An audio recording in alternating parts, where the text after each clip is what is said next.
Двајца боксери на едно место. Едниот е поранешен, но се уште популарен, а другиот прогласен за најдобар спортист оваа година. И вообичаено, поискусниот го прогласи и му честита на помладиот, а овој веднаш му се заблагодари. Голем поздрав до Агенција за млади спорт, до директорот Драган Грчевски и до човекот што не е тука, надвор се бори за името, за Горна Македонија, господинот Никола Гуревски.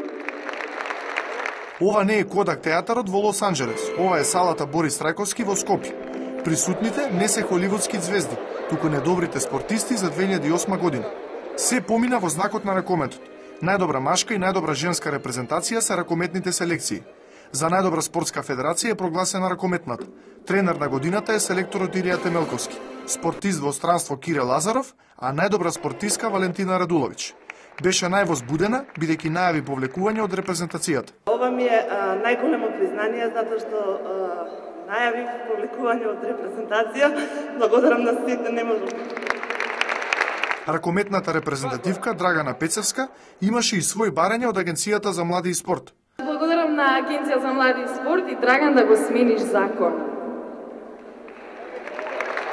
Но бидејќи публиката не свати за што станува збор, таа потоа ни објасни. Ние сите девојките се надевавме дека ќе добиеме некоја си стипендија од Агенција за млади и спорт, но тој закон важел за светски рамки. Затоа јас, пошто приватно вака имавме некој муабет со директорот, предложиме да се промени затоа што нашето европско е многу појако од светско. Ја прашавме на кого од ракометарите би му доделила спортски Оскар. Први нека се покажат, па после ќе ти кажам, нека заврши светското нивно, па ќе ти кажам на кого.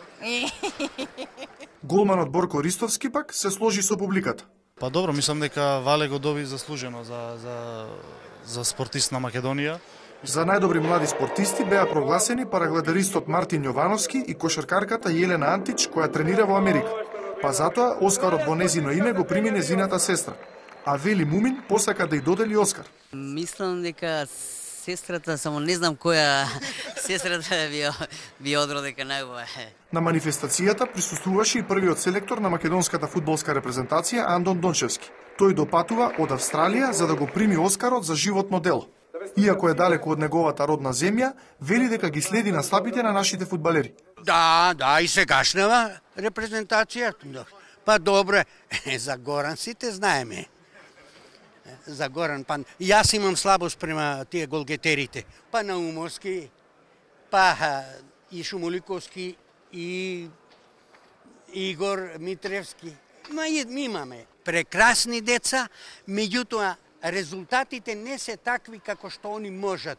Оскари добија и параолимпиката Оливера Наковска-Бикова и најуспешните екипи од училиштата и универзитетите. А можеа да се видат и најразлични боречки вештини.